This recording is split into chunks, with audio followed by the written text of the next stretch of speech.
This ring, it will get me in trouble one day. I think I've spoken about it 2 times already. Making this the third time. It's probably the last time. I don't really have to talk about this particular ring because it does not only involve your spiritual fathers. It does not only involve prophets, bishops, or these big DDGOs. They are big names, big names that are connected to the cult that gives out this particular ring. You've seen your daddy wearing it. You've seen your prophet, your spiritual father wearing it. And you've been asking, you've been wondering, what is it all about? Why do they all have this particular ring? Is it fashion? It's not. That particular ring that you see, that red knob on top that you see, it's not a marble, as many of you think. That's actually a sample of dried blood. That was. I know you're now asking, how do you know all this? And whose blood is it? Not all knowledge is accumulated through experience. I know people who have it. I know people who have gone to Benin. I know people who are part of the cult. I know people who were initiated and given this particular ring. And I know of one particular guy who broke it in my face just so that he can show me what was inside. That's when I realized that your spiritual fathers, your prophets, are in something too deep. After he broke it, as we speak, he's no more.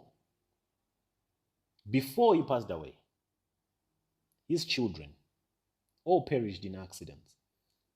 His parents, they all died mysteriously.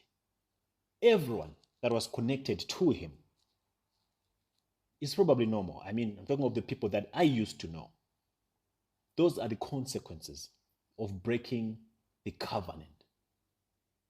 That's why it's practically impossible for your spiritual fathers to repent or to let go of all these rings that they got from Benin, all these swords, and all these belts. I know there's this other particular, very popular belt that they all wear. They have been doing all these things, these demonstrations in your face, but you might not have been cognizant of it from the signs that they use, different signs that they've been using. And you've been thinking that it's a normal thing. They're just trying to inspire us, to motivate us, or to inspire us to be connected more to the things of God. But I've told you times without number that if you know what's good for your life, for yourself, and for your families, do away with anything that is prophetic related. The things that these people have done, the things that these people have gotten themselves involved into, for them to be who they are or what they are today, are beyond your imagination. The rituals that they have done, the commitments that they have made, the covenants that they are part of. My people, I know I sound like a broken record, but I might not be able to go too deeper into some of these subjects. Like I said, there are big names that are also involved in these rituals. And I don't want to find myself with so many targets behind my back. Already I have enough enemies. I don't want to keep on creating more enemies, because when you start going too deep, the things that I talk about most of the time are just general stuff. I just generalize things just so that I don't offend the big guys. Because the big guys don't play. They don't waste time. If you try to play around the areas where they get their protection, their power, they'll come after you and they'll show no mercy. So I wouldn't want to overstep. A wise man once said, you must pick your battles wisely. So I'd rather deal with charlatans. You know, charlatans, come on, they are just charlatans. They claim to have power, yet they have none. But that ring that you see, like I've already told you, it's just a sign that you should stay away from the man who is wearing it. Stay very far away from any man that wears that ring. The commitment behind that ring is till death do us part. The rituals that they did to collect or to get that ring connects them with the gods, the godfathers, mostly of Benin. And the power that the ring has, this I'm telling you from the testimony that I got from this old friend of mine who's no more, the power that it has, it works as a spell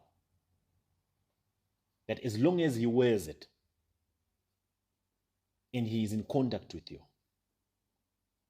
one, you'll be so afraid of him. Two, you'll be hypnotized. Three, you'll be very submissive to him. As long as he's in your presence, you'll be out of your senses.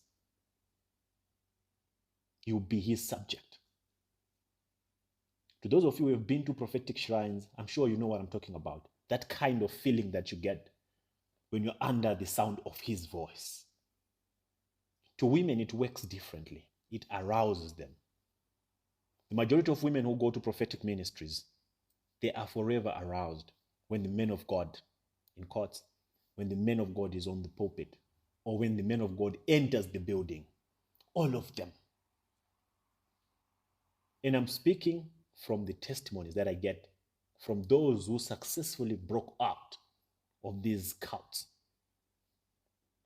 And this guy of mine who told me this was very clear that there is no woman who can say no to him. Whether she's married, whether she's a nun, a Catholic nun, whether she's in a committed relationship, or whether she's never been with a man before in her life. Once they come in contact, or once they're in the same environment, or once he looks at them wearing that ring, she can't say no. And no matter what they do with the woman, chances are, in most cases, the woman will never speak, will never talk. She will consider it a favor from the man of God. That's how powerful he said it was. But you can tell with the number of women these men have abused. Show me, tell me how many have had the guts to come out and talk. And it has an influence not only on the woman and on the husband as well. Do you know how many husbands and junior pastors in these prophetic shrines who know that their spiritual father is eating the forbidden fruit of their wives, but they can't do anything about it? There is no junior pastor in any prophetic shrine who has a wife and the wife is not playing with the spiritual father in any inappropriate manner. There is none. This is the truth. You can judge me and say I don't know what I'm talking about, but come on. I know those things. In the praise and worship, all of them, they might be doing funny things with the spiritual father. And all of them know it, that they're doing this with the spiritual father. And no one will ever voice out. They'll actually become jealous of each other. They'll actually start fighting each other amongst themselves. But no one will dare question the man of God. The moment the man of God comes in play, the moment the man of God steps on the pulpit, everyone becomes a zombie. Everyone. He can call for 10 offerings. Everyone will be giving without questioning. That's why they keep their members preoccupied with events, with programs from Monday to Sunday. There is a program. Throughout the month, throughout the year, their members don't breathe. They are forever preoccupied with church programs. It's a skill to make sure that they don't get any free air to go and get enlightenment. And you'll see some of them in the comment section saying that all sorts of things, defending their spiritual fathers. But before I talk much about the other nitty-gritties, let's just focus on the particular ring that I wanted to bring to your attention. Stay away from any man wearing this ring. If you know what's good for you, it might not be easy for you to come out of these shrines, but just make that uncomfortable decision to run away, go to another country for a while. I know you keep watching their sermons on television, you still remain addicted to them, but just try to cut ties with any man wearing this ring. I might not say much. I will not say much, simply because there are so many people that are also part of this cult that I wouldn't want to offend. But I emphasize on this point, and I repeat, do not associate yourselves with any man who wears this ring. It is not only the ring. There are souls out there that you have all seen